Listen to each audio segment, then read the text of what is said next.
I used to believe that respect was something you earned quietly, the way a child earns a gold star by behaving well. I thought if I stayed helpful, stayed agreeable, stayed small enough not to inconvenience anyone, eventually they would look at me and see value. For years, I convinced myself that the subtle dismissals were misunderstandings, that the jokes at my expense were harmless, that being overlooked was simply my role in the family. But the moment I realized they never respected me didn't come from something loud. It came from something small, and it broke something in me I didn't know could break. It happened on a Thursday night at my sister Lauren's house. She had invited everyone over for dinner, the kind where she performs generosity like it's a talent show. I arrived early, like I always did, to help her set the table and keep the peace. My nephew Caleb was sitting at the kitchen counter with his homework spread in front of him. He was only 9, small for his age, with nervous eyes that always searched the room before he spoke, like he was checking if it was safe. Lauren was in one of her moods, the kind where every word from Caleb was an irritation. He was struggling with a math problem, his pencil hovering over the page, eraser worn down to nothing. He whispered that he didn't understand it. She snapped immediately, telling him he should have paid attention in school, that she wasn't going to spoon-feed him stupidity. The word stupidity landed heavier than she intended, but not heavier than it should have. I felt something tighten in my chest. Caleb's shoulders folded inward. He didn't argue. He didn't cry. He just nodded like he agreed with her assessment of himself. That was the part that hurt the most. He believed her. I stepped in carefully, keeping my voice calm. I told him math could be confusing, that it wasn't about being smart or dumb, that sometimes it just needed to be explained differently. I pulled up a chair beside him and started breaking the problem down into smaller pieces. His face changed slowly. The fear drained first, then the doubt, and then, quietly, understanding bloomed. When he got the answer right, he looked up at me with this fragile kind of pride, like he was testing whether he was allowed to feel it. That look undid me, because it wasn't just relief. It was gratitude. Gratitude for basic patience, for kindness, for being treated like he mattered. And in that moment, I realized something that made my stomach drop. He wasn't used to it. Lauren watched from the sink, arms crossed, unimpressed. She muttered that I was making him soft, that the world wouldn't coddle him. I tried to keep things light, said kids grow stronger when they feel supported. She laughed at that. Not a real laugh, the kind that says you're naive. Then she said it. She said I wouldn't understand because I didn't have the discipline to raise a child. She said I was always too sensitive, too emotional, too weak to handle reality. She didn't say it in anger. She said it casually, like it was a known fact. And that's when I saw it clearly. She didn't value my perspective. She didn't see my compassion as strength. She saw it as deficiency. All those years of me mediating arguments, helping with bills when she was short, babysitting Caleb without being asked twice, listening to her vent about her failing relationships. None of it translated to respect in her eyes. It translated to usefulness. There's a difference. Respect acknowledges your character. Usefulness exploits it. As I sat there beside Caleb, I felt the weight of every family gathering where my opinions were brushed aside. Every time my career choices were mocked as impractical, every holiday where my seat at the table felt more like a folding chair brought out as an afterthought. I had mistaken tolerance for acceptance. I had mistaken proximity for appreciation. Caleb finished his homework and quietly slid off the stool. Before running to his room, he hugged me around the waist.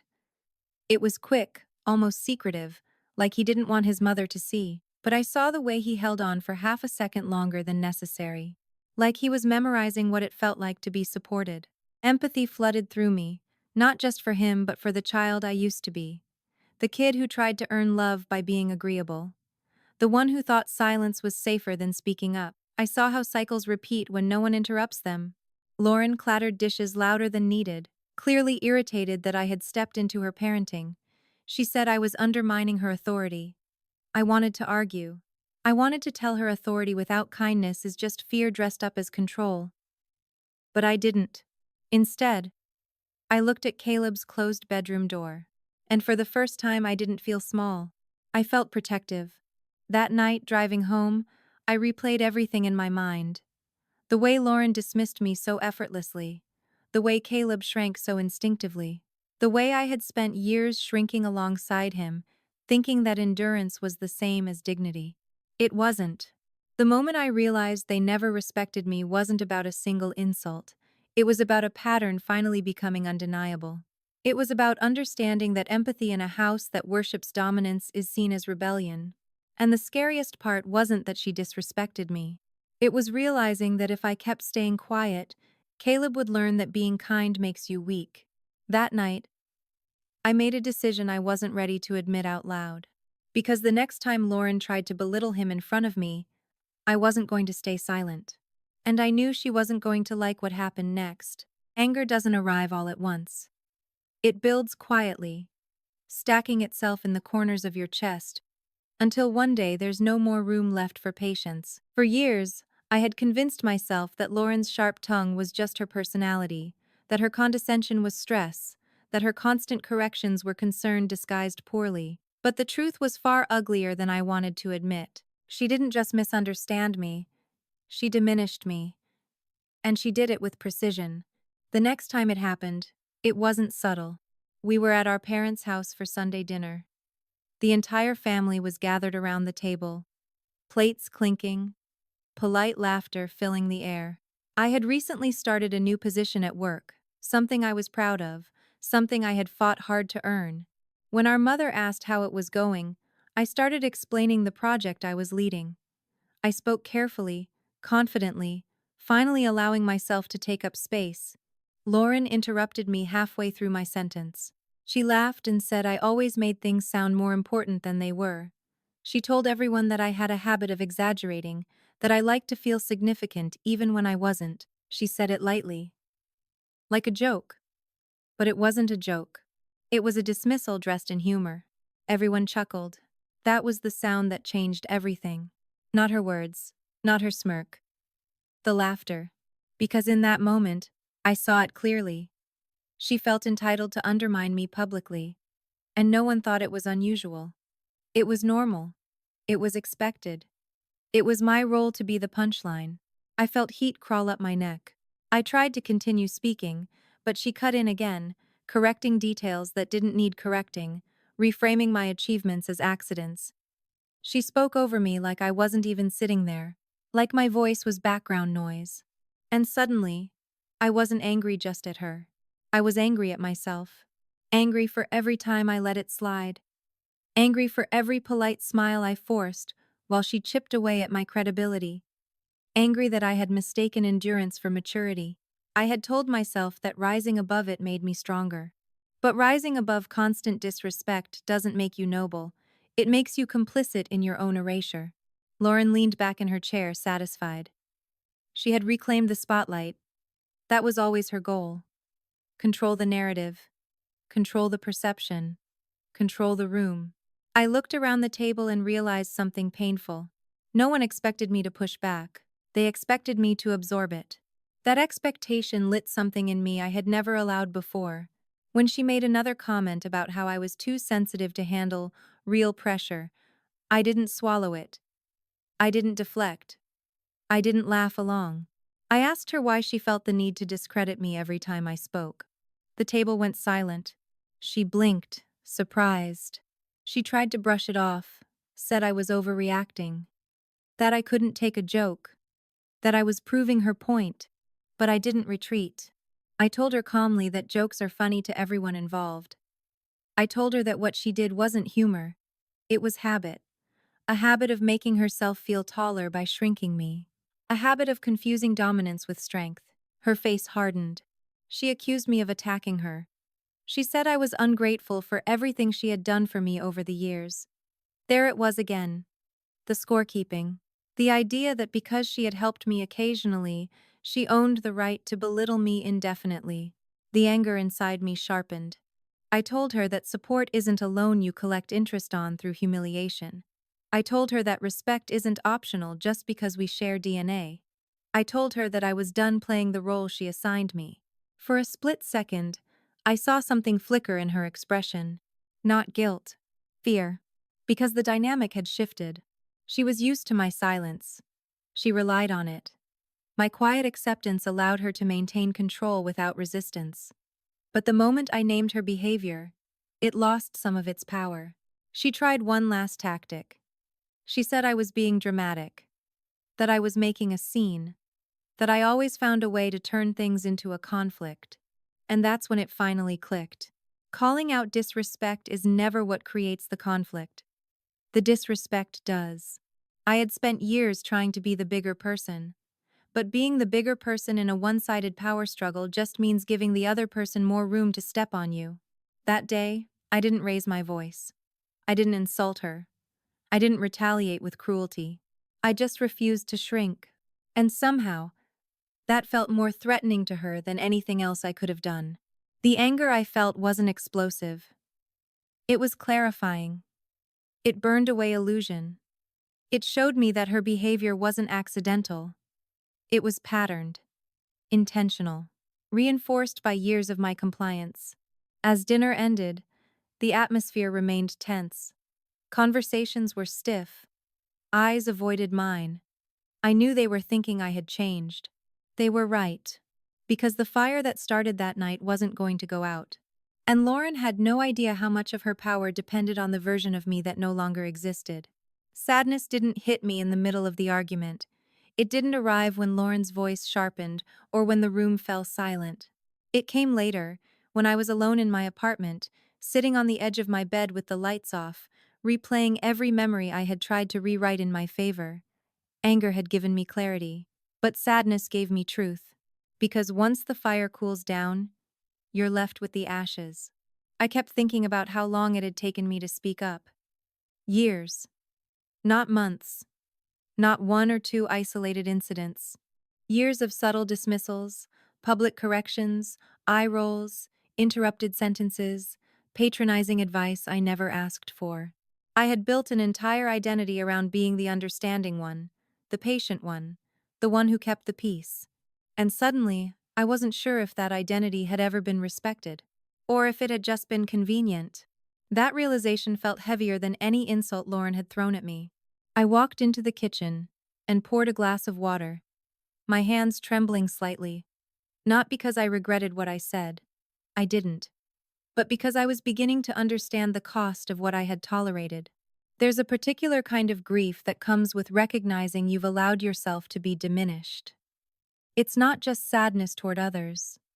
It's sadness toward yourself.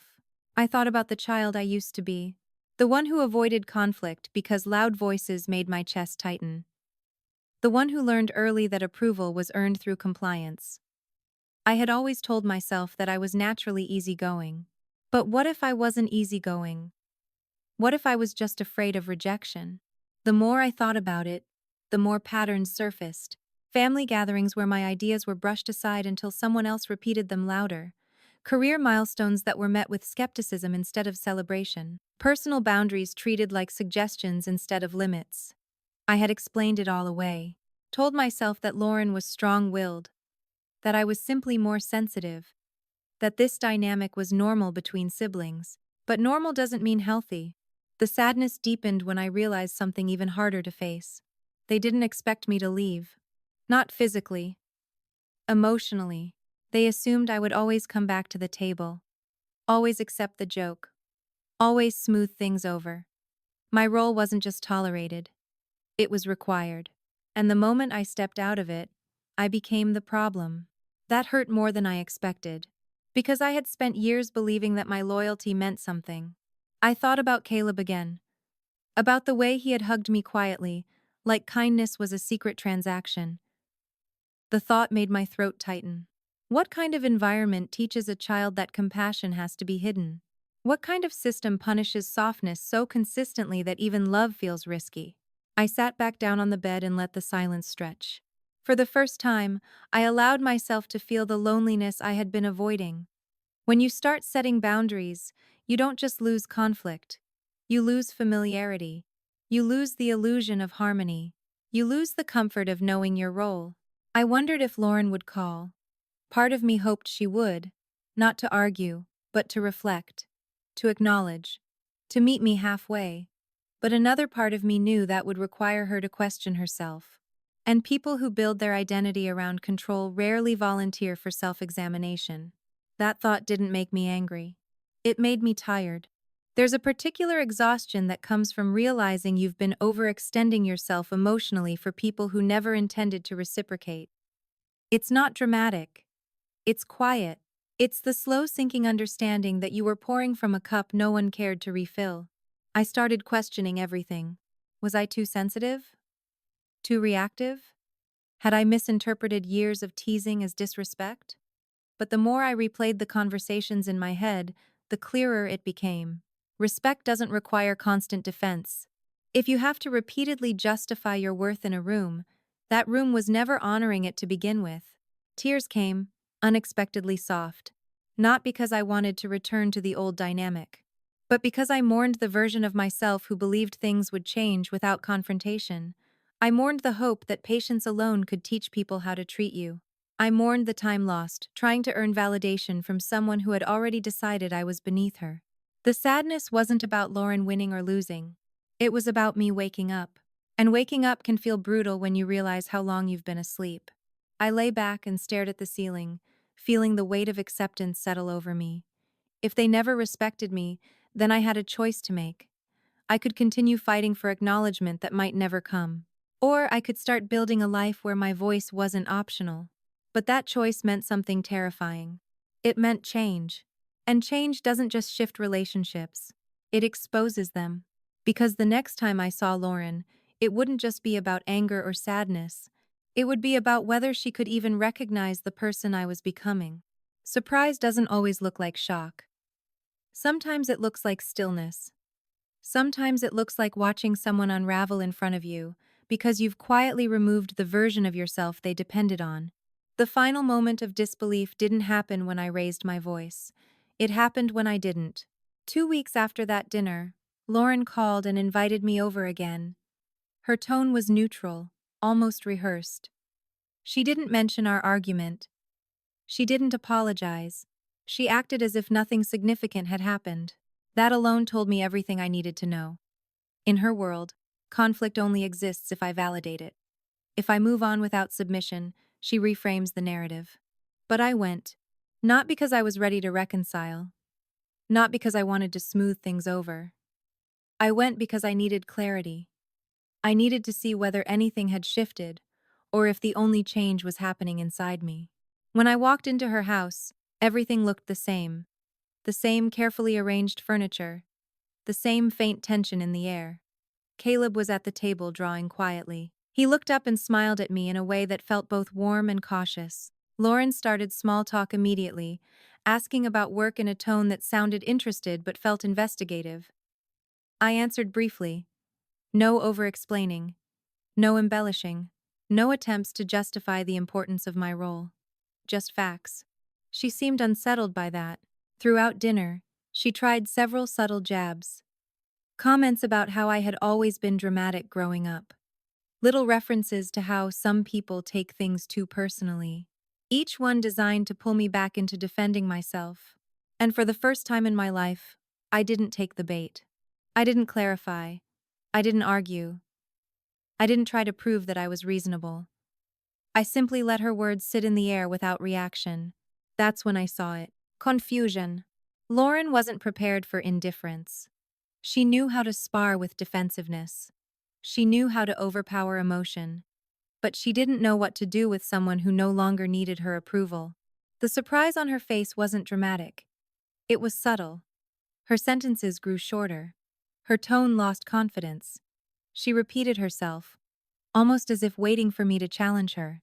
When I didn't, the energy shifted in a way that was impossible to ignore.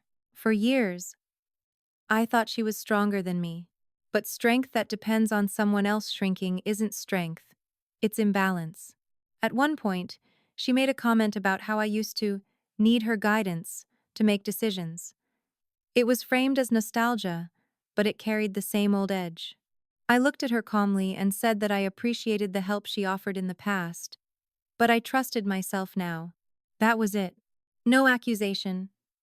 No sarcasm. No raised voice. Just certainty. And something cracked. She stared at me like she didn't recognize who I was speaking as. Because she didn't.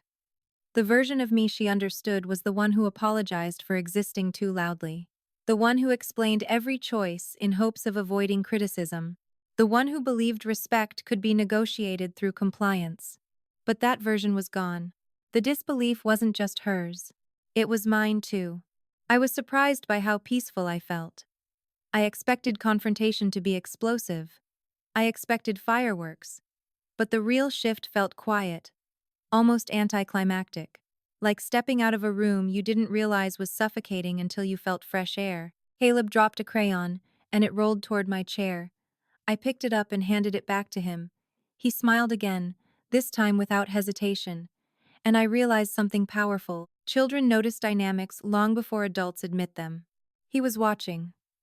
Not just the tension. The change.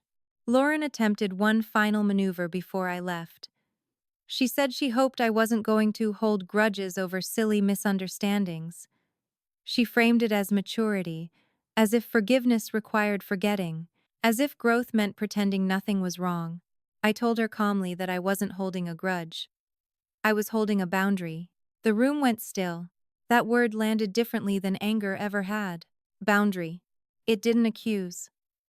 It didn't attack. It simply defined. And in that definition, I saw the disbelief settle into something else.